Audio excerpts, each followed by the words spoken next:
नमस्कार, स्वागत है आपका। मैं हूं आपके साथ अनामिका पांडे, मेरे साथ हिमानी और अनूप भी हैं इस बुलेटिन में। लेकिन इस वक्त की बड़ी खबर मैं आपको बता रही हूं। बड़ी खबर यह है कि शरद पवार ने इस्तीफे के बाद अब एक कमेटी बनाई है और इस कमेटी में विचार किया जाएगा कि अगला अध्यक्ष किसको बनाया जाए, क्योंकि इस रेस में 3 नाम आगे चल रहे हैं, जिनमें सबसे पहला नाम है अजीत पवार का।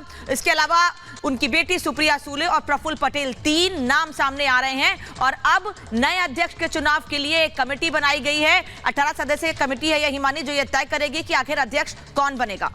बिल्कुल, तो बड़ी खबर इस वक्त आ रही है और बड़ी खबर ये कि वाईबी चौहान सेंटर पहुंचे हैं Ajit Pawar. YB Chauhan centre, NCP का मंथन दरअसल कल से ही हम देख रहे हैं कि यहां पर चल रहा है। वाईबी चौहान सेंटर में शरद पवार भी मौजूद हैं और कल से ही अनूप आप देखिए कि किस तरह से गहन चिंतन मनन जो है वो वहां पर चल रहा है। इस बीच कार्यकर्ता जो है, नेता जो है, तमाम भावुक होते भी नजर आए और उन्हें मनाते हुए भी नजर आए। और दीपेश हमारे सहयोगी ग्राउंड जीरो पर मौजूद है, अपडेट दे रहे हैं पल पल की। दीपेश, कौन होगा अध्यक्ष? सबसे बड़ा सवाल यह है, फिलहाल क्या कुछ चल रहा है वहां? बिल्कुल, देखिए अनूप, इसी सवाल का जवाब जानने के लिए कहीं ना कहीं महाराष्ट्र और देश भर के कार्यकर्ता जो हैं वो लगे हुए हैं और सीधी तस्वीरें गौरव आपको दिखाएंगे। ये वाईबी चौहान सेंटर का है जहां पर इस वक्त बैठक चल रही है। अजीत पवार पहुंच चुके हैं और तमाम पार्टी के जो दिग्गज नेता हैं वो इस वक्त बैठे हुए हैं। दरअसल शरद पवार के इस्तीफा देने के बाद एक कमेटी बनी हुई है। उस कमेटी के जरिए अब ये तलाशा जा रहा है कि अब जो पार्टी की कमान है वो किसके हाथों में रहने वाली है।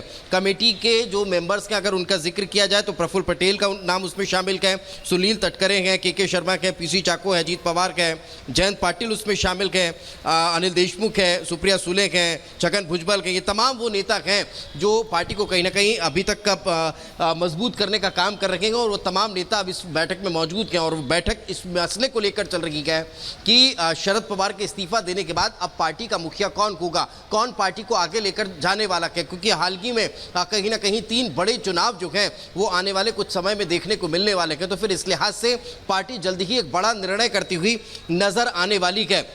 हालांकि तमाम जो लोग हैं वो अंदर जा चुके हैं। अभी फिलहाल कोई नेता और कार्यकर्ता बाहर नजर नहीं आ रहे हैं। अब से कुछ देर पहले अजीत पवार जरूर यहां पहुंचे थे, उनसे भी बातचीत करने की कोशिश हम लोगों ने की थी, लेकिन उन्होंने भी कुछ बोले बिना वे सीधे अंदर चले गए हैं और बैठक चल रही है।